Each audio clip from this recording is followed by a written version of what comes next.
Қор болған құдаша. Сәкен өте қарапайым отбасыдан шыққан жігіт.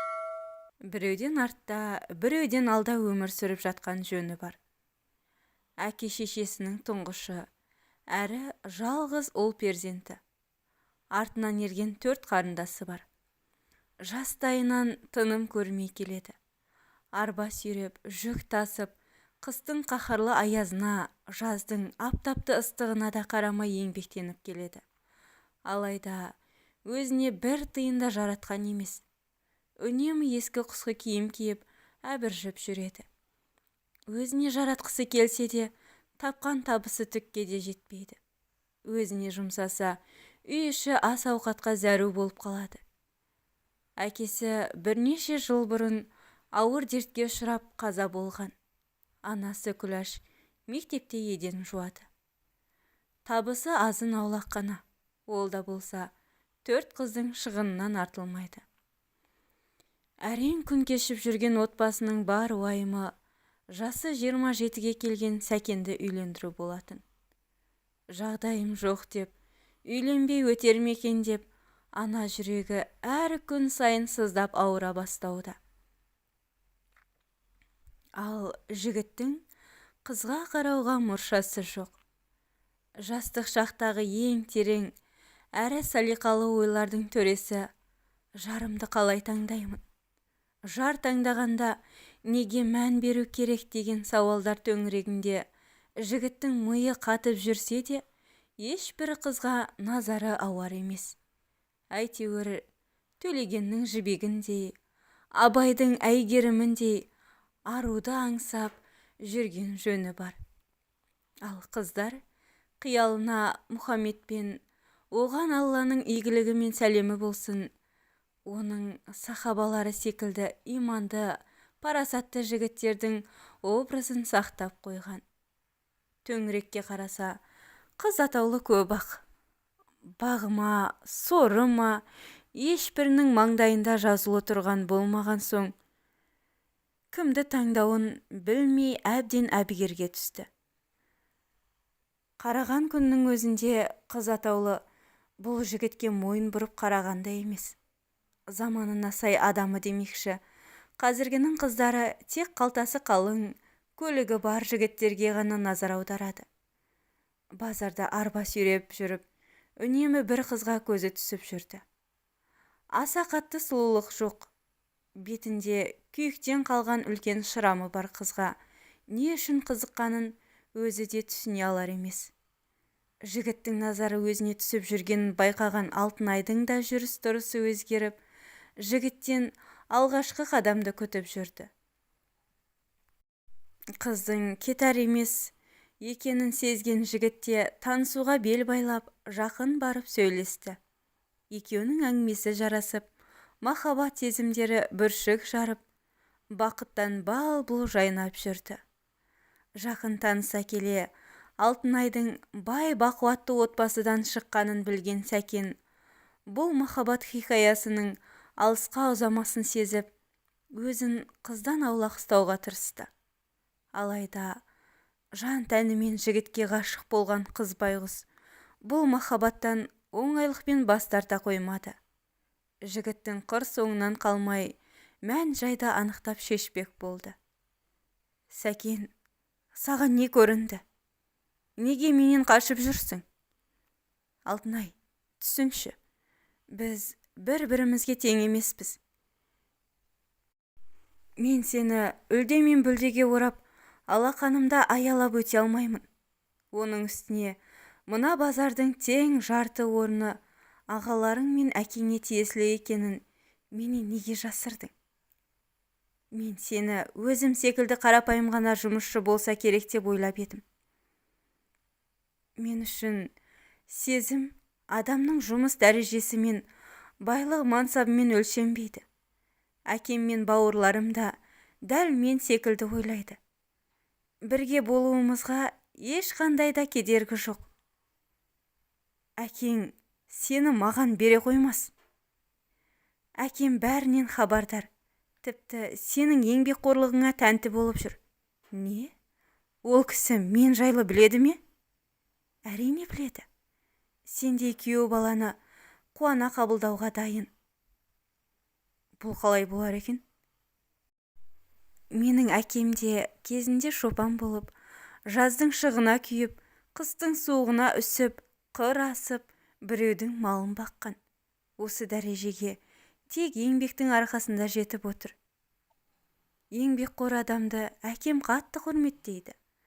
Жаман болатын жігіт шегіншек келер, кедей болатын жігіт еріншек келер деп, әкем үнемі бауырларымды еріншектіктен бойын аулақ ұстауды сұрайды. Сені сырттай бақылап, риза болып жүр. Рас айтасың ба? Тіпті сенімен таныспаққа ниетті. Сәкен көп созбақтамай бірден тоқ етерін айтты. Маған тұрмысқа шығуға дайынсың ба? Иә, әрине.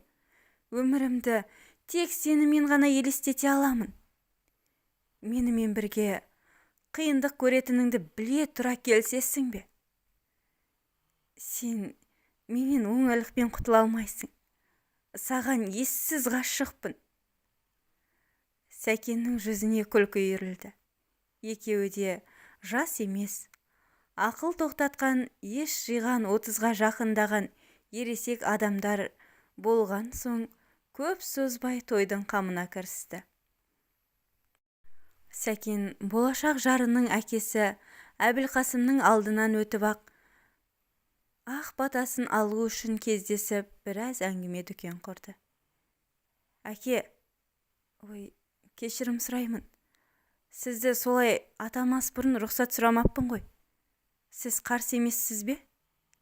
Жоқ, балам. Керісінше қуанамын. Айта бер.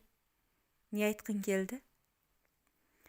Сіз қызыңыздың маған тұрмысқа шығуына қарсылық танытпайсыз ба? Менің жағдайымды біледі екенсіз. Қызыңыз қиналып қалады деп қорықпайсыз ба? Мен сені ұзақ уақыт бақылап жүрдім. Жігіттің 9 жауы дегенді білесің бе? Жоқ, білмейді екенмін. Ендеше тыңда. Жігіттің 9 жауы. Басты жауың жалқаулық, сорлататын жаныңды. Осалдығың аңқаулық, соқтыратын саныңды. Жасқаншақ болсаң, оралар қоралап қойған малыңды. Жалатқызбас жастықтық аузыңдағы балыңды. Өтірік айтсаң өңмеңдеп, жоғалтасың арыңды. Өсек терсең телмеңдеп, суға кетірер салыңды. Көпірме босқа мақтан қып, түкке тұрмас барыңды. Көрінгенге жалпақтап, бола алмайсың жағымды. Біреуді алдап арбаумен, аша алмайсың бағыңды. Міне, осындай 9 түрлі жігіттің жауы бар. Бұл жаудың біреуі ғана жігітте болса, қалғаны да сол жігітке өздігінен жабыса кетеді. Мұндай жауы бар ер азамат ешқашан өскен емес, тек өше береді. Мұндай ер жігіттің болашағы бұлыңғыр болады. Ал сенің бойыңда бұл жаудың бірде біреуі жоқ. Демек, сенің болашағың жарқын. Сен өз күшіңмен бәріне де қол жеткізе аласың. Сенде бәрі де болады. Міне, сол үшін қызымды еш алаңсыз саған аманат етпекпін. Бірлесе барлық қиындықтан өтіп, жарқын болашаққа қадам басатындарыңа мен сенімдімін. Рахмет, әке. Мен әкемнен ерте айырылып, жүрегім мұздап, өзімді түкке тұрғысыз біреу санаушы едім. Сіздің мына ісіңіз жаныма жылу сыйлады. Өне бойыма ерекше бір күш бітіп, тап бір иығымнан ауыр тас түсіп, қанат біткендей күй кешіп тұрмын. Сіздің үмітіңізді ақтауға тырысамын. Мен саған сенемін, балам. Алда соқпақты да тоқпақты өмір өткелдерін, басынан өткерерін, тұрмыс тауқыметін тартатынын білсе де, Алтынай болашаққа Сәкенмен бірге қадам басты. Жапырлай жүгіре келіні мен ұлының алдынан шыққан Күләш екеуінде ыстық құшағына орап шөпілдете сүйіп жатыр. Айналайын келінжан, жаңа үйіңе қош келдің. Қадамың құт береке әкелсін. Мен сендерге көрпе төсек көктеп берейін деп түйе жүнін ала жүгіре кетті. Айтса айтқандай, ине жібін өзі сабақтап, көктеп берген көрпесі ғашықтарды тоңдырмай, рахат сезіміне орап, шапағат нұрын шаша жөнелді. Сәкеннің 4 қарындасы да жеңгелерін қуана қарсы алды. Ағайын туыс, құда жекжаты көп болмаған соң, шағын ғана той жасап, 2 жас некелесіп, 1 жастыққа бас қойды. Екеуі бірлесе 4 түлік мал өсіріп, қолдарынан қамшымен кетпен түспей, үй боламыз деп емірене жүріп еңбек етіп, тыным таппай жүрді. Ақылдаса келе, Сәкен сол баяғы арбекеш жұмысына қайта оралды. Мал жанын Алтынай өзі ақ бағып, жем шөбін дайындап жүрді. Күннің ыстығына қарамай, егістікке жайылымға айдап алып барып келетін. Ал Алтынайдың бұл әрекетінен бауырлары мен әкесі бейхабар болып жүрді. Бір күні ескертусіз қыздарын іздеп қонаққа келсе, кіші қайын сіңілісі «Жеңгем мал бағып кеткен» деген жауапты естіген Алтынайдың төркіні әбден абдырап қалды. Дереу жас жұбайлардың бірін базардан, бірін даладан шақыртып алды. «Қызым-ау, мұның не сенің? Мынадай аптап ыстықта күннің астында мал бағып жүргенің қалай?» «Әке, әр адам өз тіршілігін өзі жасау керек емес пе? Мен үшін мал бағу қиын емес. Сәкен таңнан кешке дейін базарда арба сүйреп жүргенде мен қалай қарап жатамын? Азын аулақ ақшаға 1 сауын сиыр алып едік. Сүт айранын өткізіп, аз-маз шай пұл тауып жүрген жөнім бар». «Мұның дұрыс әрине. Бірақ сен нәзік жанды әйел екеніңді ұмытпағаның абзал». «Иә, білемін әке». Айбар Алтынайдың ағасы. «Айбар, балам, сенің ерлер киімін сататын базардағы орныңның біреуін күйеу бала мен қызыма бер. Екеуі жүргізсін».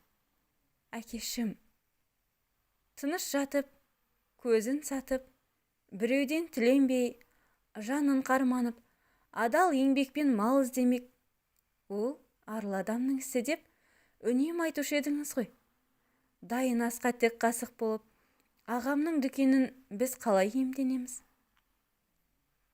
«Мен саған тегін ал деп тұрғаным жоқ, қызым. Тегін дүниенің ешқашан құны болмайды. Саудаларың жүріп жатса, біртіндеп бөліп төлерсіңдер. Перзентті болып, үлкен жауапкершілік арқалағанға дейін үй тұрғызып, жағдайларыңды ретке келтіріп алыңдар». «Әке, сізге көп рахмет». Әбілқасым күйеу баласының қолына дүкеннің кілтін ұстатып кетті. Сәкен мен Алтынай дән риза болып, қонақтарын күтіп шығарып салды. Бұл түн олар үшін әдеттегіден ұзақ болды. Екеуі де таңды көз ілмей асыға күтті. Күннің сәулесі көріне бастағаннан ертемен базарға қарай жол тартты. Екеуі бірлесіп, дүкенді ашып, киімдерді реттеп, қызу саудаға кірісе кетті. Өмірінде бұрын соңды бір күнде мұншама көп ақша таппаған Сәкен есі шығып, жас балаша қуанып жүр. Үйге қайтарда Алтынай анасы мен қайынсіңлілеріне тәтті торт сатып алды. Қыздардың қуанышында шек жоқ. Осылай жас жұбайлар құлшына бар ынта-шынтасымен жұмыс жасап, мол табыс тауып жүрді. Айбар қарындасынан 1 тиын да алмай бергенін кері қайтарып отырды. 1 жылдан астам уақытта Алтынай жүкті болып, базарға шықпай бар шаруаны Сәкен өзі дөңгелетіп отырды. Күләш мектепте еден жуушы болып жұмыс жасайтын. Қыс ауасында мұздай суға қолын жиі батырып, тері қатпай жеңіл-желпі сыртқа шығып жүріп, суықтап, бір аяғы ісіп кетіп, бас қызбай қатты қиналды. Келіні мен ұл қызы жалынып жүріп, жұмыстан әрең шығарып алды. Көктем кезі. Алтынайдың жүктілігі 6 айдан асқан уақыт. Алтынайдың бүткіл аға жеңге, әпке жезделер жиналып, Ташкент қаласына таулы аймаққа 3 күнге демалуға баратын болды. Сәкен мен Алтынайда арнайы шақырту алды. Алтынай, өзің білесің, үйдің асыраушысы мен ғана. Бір күндік табыстың өзі біз үшін аса маңызды екенін өзің білесің. Жақында ұлымыз дүниеге келеді. Оған дейін мына үйді ретке келтіріп алайық. Мен жалғыз барамын ба? Бармасақ ағаларым не ойлайды? Мыналар ақшадан қиналып жүр деп ойлауы мүмкін. Сен онда Назеркені ерте кет, өзінен кейінгі қарындасы. Ол да қызық көріп қайтсын. Я, Бикеш байғұс, менің аяқ қолымды жерге тигізбей, күндіз түні жанымнан ажырамай шапқылап жүруде. Ол да шаршаған болар. Аздап демалып, көңіл сергітіп қайтсын. Бұл ұсынысты Назерке қуана қабыл алды.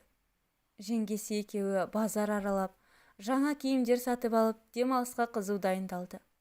Бір жағынан мектеп бітірер жылында ойын басқаға бөлгісі келмегенмен, бұл ұсыныстан бас тартқысы келер емес. Ақыр соңы баруға бел буды. Назерке ылғи да жібектей мінезімен, уыздай тәтті қылығымен, әдеп ізеттілігімен, инабат имандылығымен, күміс күлкісімен адамды өзіне еріксіз баурап алатын қыз. Күләш балаларын тәрбиелеуде күш көрсету, қорқыту тәсілдерінен бойды аулақ ұстап, оларды мәпелеу, иландыру, сендіру әдістері арқылы үлгі өнеге көрсетуге ерекше мән берген. Назерке көз жанары өткір, бет әлпеті бал-бұл жанған, дене бітімі шымыр қыз. Көптен күткен күнде келіп жетті. Жеңгесі мен қайын сіңілісі екеуі жолға дайын. Назерке өмірінде алғаш рет бой жеткен қыздай әрленіп, сәнденіп, кіндігі ашық киім киіп шықты. Бұл ісі Күләшқа ұнай қоймады. Қызым, қызы бар үйдің қыдыры бар дегенге лайық бол. Жұрт сені көргенде, не деген жақсы қыз, шіркін, осы менің келінім болса деп тамсанатындай болсын. Анашым, қазір мода осындай. Қызым, сен болашақ анасың. Ал өмірге адам әкелу, оны өсіру оңай шаруа емес. Дені сау баланы өмірге әкелу үшін сенің де денің сау болу керек. Сондықтан ең алдымен кіндігіңді көрсетіп киінуші болма. Бұл қазақтар жаман ырымға жатады. Кіндігі ашық қызға шайтан үйір болып, абыройы төгіледі. Іш кірне ауруына шалдығады. Анашым, бұл мен төсімді немесе басқа жерімді ашып қойғаным жоқ қой. Жай ғана кіндігім ашық тұрса не болыпты? Кіндік қасиет, кіндік өзен, кіндік өмір. Нәрестеде кіндік арқылы анасымен байланысып, өзіне қажетті қорек пен азықты да осы кіндік арқылы алады емес пе? Кіндікті аса қадірлеген ата-бабаларымыз нәрестенің кіндігін кесуде де ерекше мән берген. Ол баланың кіндігін үй күшік болмасын деп қырдан асып көмген. Ал қыз баланың кіндігін үйдің құты болсын деп отбасына ошақтың түбіне көмген. Бала оқымысты болсын деп, кітап арасында шабандоз болсын деп, аттың жалына байлап қойып ырымдаған. Әуелі бір Аллаға сеніп ниет еткен. Адал ниет ақ тілеуді жаратқанда қолдаған. Сондықтан да кіндікпен ойнама. Кіндік кескен жер Кіндік қаны тамған жер деп киелі отан текке айтылмаса керек. Сонымен қатар кіндіктен жел де, суық та, тіл сұқ та тез кіреді екен. Қызым, біле білсең, кіндікті ашу ол сол қыздың тәрбиесінің аздығын білдіреді. Сен ертеңгі өмірге ұрпақ әкелетін анасың. Өрісі ұзақ, еліне шырақ болар жат жұрттық жансың. Көлденен көзден, сұқ тілден кіндігіңді, әурет ерлеріңді жасыр, бағыңды асыр ботам. Назерке мен жеңгесі екеуі әуре сарсаңға түсіп, Күләшті сабасына түсіріп, әрең қашып құтылды. Күләш іштей қынжылып, жүрегі алай-дүлей болып, жаны жай таппай қала берді. Ананың балаға деген ықыласы да, пейілі де тау суындай тап-таза емес пе? Перзентіне қабақ шытса да, арғы жағындағы жүрек шіркін езіліп тұрады ғой. Ол қызына қанша ашуланса да, олардың көздерінен шыққан әр тамшы жасымен қосылып, өзінің жаны шығып кете жаздайтыны тағы бар. Күләштің көңілі алабұртып, қызының ашық-шашық киініп кетуіне рұқсат еткен үшін өз-өзін кінәлі сезініп, жанын қоярға жай таба алар емес. Бәрі де жиналып, Ташкентке аман есен жетіп, тау етегінде орналасқан жалдамалы пәтерге орналасты. Алтынайдың өзінен 2 жас кіші, ең кіші інісі бар. Әкесінің тілін алмайтын сотқар жігіт. Есімін әкесі Кенжебек деп қойған болатын. Әкенің тілін алмайтыны, анаға қырын қарайтыны, бұл жігітке ешкім тоқтау қоя алар емес. Ақылға көнбей, бетімен кеткен, ешкімнің тілін алмайтын, санасыз, Тіләзар ұлынан Әбілқасым әлде қашан күдер үзген. Әр жолы әке ашуын елеместен, бедірейіп қарап тұра беретіндіктен, тіпті бұл ұлына ашулануды да доғарды. Бірақ та өз қанынан жаратылған перзенті Алла тағаланың жіберген аманаты болған соң, өз қолын өзі кесе алмай, үнсіз төзіп жүр. Бүгінгі демалыстан құр қалмаған Кенжебек сұп-сұлу құдашасы Назеркеден көз алар емес. Күні бойы көз алмай, қыр соңынан қалмай жүрді. Алайда қызға жақындап, ауыз ашып сөз айтқан жоқ. Үнсіз бақылап, мінсіз мүсініне қарап, сілекейі шұбырып жүрді. Тауға шығып серуендеп, би-билеп, бәрі де керемет көңіл көтерді. Кешкі астан соң еркектер бильярд ойнауға кетті. Ал әйелдер болса, өсек айту үшін бәрі бас қосып, бір бөлмеге жиналды. Өзіне жаңсақ ортаның әңгімесі Назеркеге аса ұнай қоймаған соң, жеңгесі екеуінің жалдаған пәтеріне барып жатып қалды. Тамаша өткен, есте қалатындай тәтті күннің әр сәтін ой елегінен өткізіп, тәтті қиялдың жетегінде терең ұйқыға кетті. Күні бойы жаяу жүріп, әрі секіріп, әбден би-билеген соң, қыздың денесі ауырсынып, көзін ашуға мұршасы да жоқ. Төсегіне біреудің жақындап келгенін сезіп жатса да, көз аштырар емес. Бір сәтте қосанарына біреу қол салып мыжғылай бастады. Үстін зіл басып қалғандай, қозғала алар емес. Денесіне қол тимеген бойжеткен не болып жатқанын ұғына алар емес. Бөлмеші тас қараңғы. Көзін әрең ашып, үстіне мініп алған ер адамды байқады.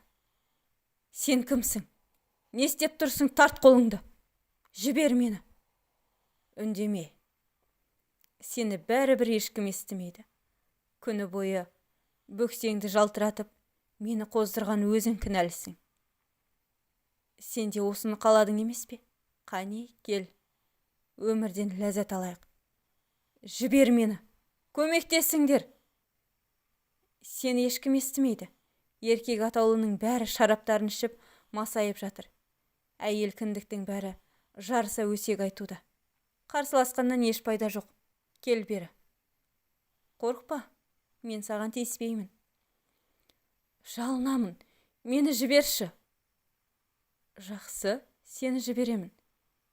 Тек менің айтқандарымды орындасаң ғана. Келсемін. Мына арақ жалғыз өзімнің тамағымнан өтер емес. Маған серік боласың ба? Бұл өте қымбат арақ. Ішкенмен мас болмайсың. Өмірінде арақ көрмеген қыз байғұс жігіттің дегеніне көніп, айтқанын орындауға келісті. Ешкімге жамандық жасамаған, ешкім бопсалап, үркітіп көрмеген бойжеткен Құда баласының айтқанына имандай сеніп, бар ойы пәктігін сақтап қалу болып, не айтса да орындады. Арақтан ұрттап ішіп, әрең жұтып отырды. 2 стаканнан соң көз алды бұлдырлап, денесі балқып, аяғында тік тұра алмай қалды. Денесін қозғалта алар емес. Оңбаған Құда баласы қыз байғұстың үстіне мініп, тыржалаңаш шешіндіріп, бүкіл дене мүшенсін лас қолымен былғады. Қыздың арын таптап, пәктігін ұрлады. Өмірін ойран етті. Өмірі арақ ішіп көрмеген қыз байғұстың естен танып, тірі өліктей ұйықтауына 2 стаканның өзі жеткілікті болды. Алтынай жүкті болған соң ұйқыға жерік болып, әпке жеңгелері әңгіме айтып жатқанда ол ұйықтап кеткен болатын. Әрі еркектерде таңға дейін оралмаған соң әпкесінің пәтерінде қалып қойды. Күн сәулесі бетіне түскен Назерке қара терге түсіп, ұйқыдан шошып оянды. Түндегі болған оқиға жаман түс көргендей еміс-еміс есінде қалған. Бұл түс болса екен деп, Аллаға жалбарынып, көз жасын бір сығып алды. Түсі екеніне сенімді болатын. Орнынан тұрмақ болып еді, денесі қозғалтар емес. Әрең қозғалып, жуынатын бөлмеге бармақ болып еді, кенет бөлмедегі домашний телефон шыр ете қалды.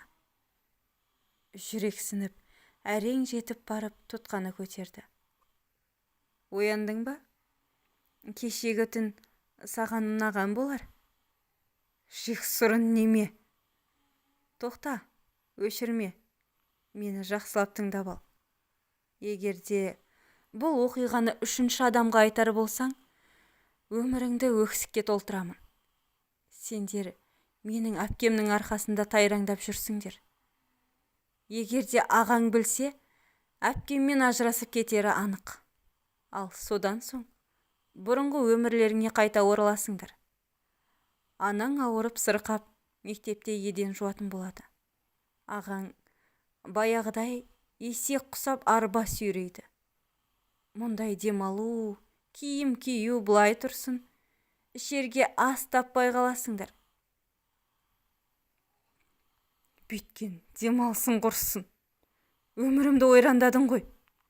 Құдай жазаңды берсін. Ақылға кел. Тесік моншақ жерде қалмас деуші ме еді? Өлмейсің, қорықпа. Тым құрса, әпкемнің құрсағындағы жатқан бауырыңа жаның ашсын. Сенің кесіріңнен ол әкесіз өсу керек пе? Мен әкемді жақсы білемін. Егер ол бұл оқиғаны естісе, әпкемді ағаңнан ажыратып алатын болады. Алла жазаңды бергір. Жан-жағыңды жинап, өзіңді ретке келтіріп ал. Кешегі сыйлаған ләззатың үшін саған аздап сыйақы қалдырдым. Келесіде еркекті қоздырмайтындай киім сатып аларсың. Сені өлтіремін. Бөлмеңнен шықпай, жұрттың көңіліне күдік орналатпай, жақсылап көңіл көтеріп демал. Малғұн.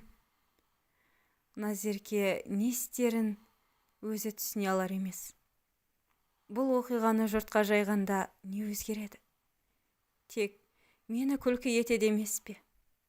Одан да екеуміздің арамызда қалғаны жөн болар деді де үнсіз жабулы қазан жабулы күйінде қалғанын жөн санады. Есіне анасының айтқан ақылы енді түсті. Өзегін өкініш кернеді. Бірақ та одан келер пайда жоқ. Дереу есін жинап, бөлмені реттеп, жуынатын бөлмеде ағын судың астында көз жасын көлдете ұзақ отырды. Осы сәтте Алтынай да келіп жетті. Жуынып шығып, диванда жатқан жеңгесіне ұзақ уақыт көз алмай қарап тұрды. Құрсағына да назар салып қойды. Жексұрын құда баласының айтқан сөзі есіне түсті. Неге менің кесірімнен мына жазықсыз сәби әкесін көрмеуі тиіс? Жеңгемнің арқасында ағам азапты өмірден құтылып, арман мақсатына қарай қадам басқан шағында оның өмірі мен үшін ойрандалуы қажет пе? Енді ғана денсаулығы қалпына келген анам қайтадан еден жууға шығуы қажет пе? Ағамды өлердей сүйетін жеңгем менің кесірімнен махаббатынан бас тартуы қажет пе? Қаншама адамның өмірін ойрандағанша мен ақ қиналып өлейін, деді де көзіне келген жасты іркіп қайтарып жіберді. Бикеш, неге онда тұрып қалдың? Келсеңші бері. Неге көзің ісіп кеткен? Бәрі жақсы ма? Шаршағаннан болар. Назерке сезіміне ерік беріп, өзін тыя алмай жеңгесін құшақтап жылап жіберді. Алтынай не болғанын ұғына алар емес. Бикеш, неге жылап тұрсың? Саған не болды? Кешірші мені, кеше қатты шаршап ұйықтап қалыппын. Әпкем де оятпапты. Қорықтың ба?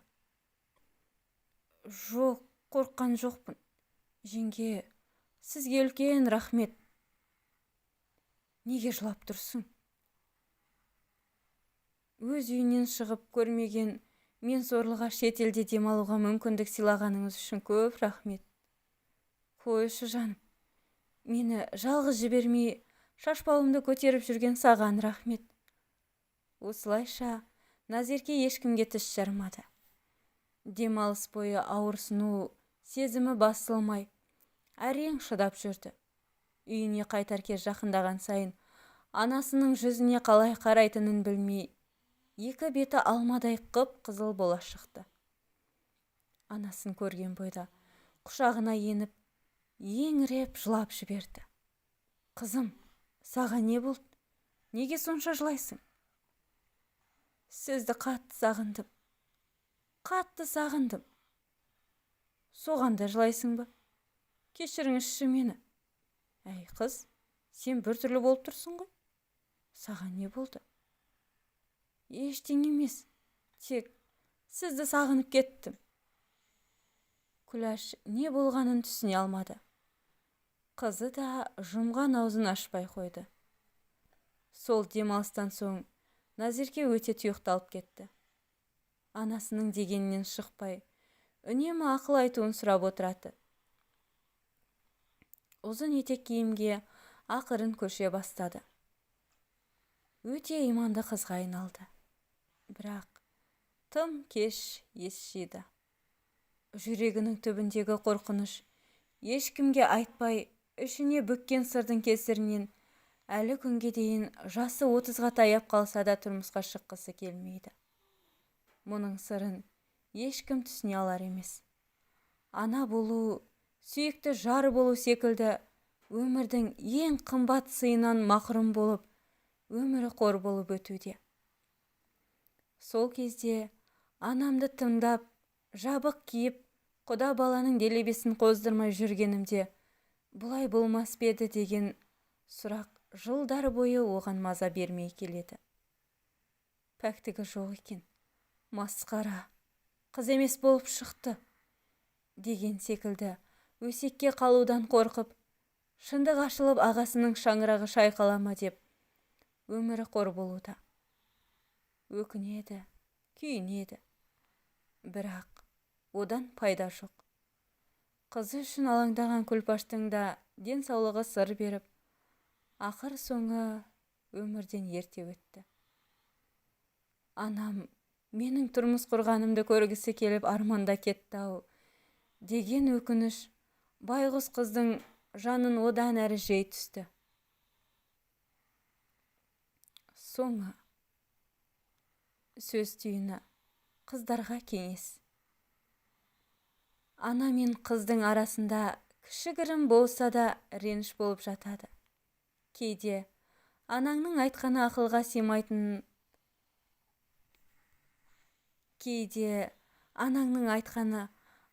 сыймайтын, сандырақ болып көрініп, өзіңді одан ақылдымын деп ойлауың мүмкін. Ондай кезең кез келген қыздың басынан өтеді. Бірақ сенің сөзің емес, анаңның сөзінің дұрыс екенін біраз уақыт өткен соң түсінесің. Сондықтан кез келген жағдайда анаңның айтқанынан аттамауға тырыс. Ана жүрегі бәрін сезіп, қай жолдың дұрыс, қай жолдың бұрыс екенін алдын ала болжап тұрады. Ана кез келген адам үшін осы өмірдегі ең жақын жан. Ол 24 сағат бойы сені жүрегінен тастамайды. Сенің қайда жүргенің, кіммен сөйлескенің, қандай киім кигенің, қалай күлетінің, анаң үшін осының бәрі таусылмайтын тақырып. Ол сен туралы бүкіл тірлігін ысырып қойып, сағаттап сөйлесуге бар. Қандай болсаң да, сені жан жүрегімен жақсы көретін бір адам болса, ол анаң. Десе де, табиғаттың заңына бағынып, екі бөлек адам боп жаралғандықтан арада пікір қайшылығы болып тұрады. Оның қалауы мен сенің қалауың үйлеспей қалады. Кейде анаңды көштен қалған, заманға сай емес деп ойлап, қойшы мама, сен не білесің? Қазір ондай заман емес. Сіздің заман бөлек, біздің заман басқа деп айтуың мүмкін. Заман өзгерсе де, адами құндылық ешқашан өзгермейді. Сондықтан бұл пікірің қате. Анаңмен салғыласпауға, оған дауыс көтермеуге, ашулы кезінде үндемей қалуға тырыс. Жүйкеге түсетін кез келген салмақтың артында дерт тұрады. Бас ауруы, қан қысымының көтерілуі сынды аурулардан анаңды сақтағың келсе, оны ренжітпе. Оған қамқор бол. Үнемі анаңның ыңғайында жүр. Өгізге туған күн бұзауға да туады. Бумеранг заңы өз шешімін жасайды. Сол кезде анамды көп ренжіттім-ау деген өкініш өмір бойы өзегіңде қалып қоймасын. Тыңдағаныңыз үшін көп рахмет. Әңгіме ұнаса лайк басып, каналыма жазыла кетіңіз. Рахмет.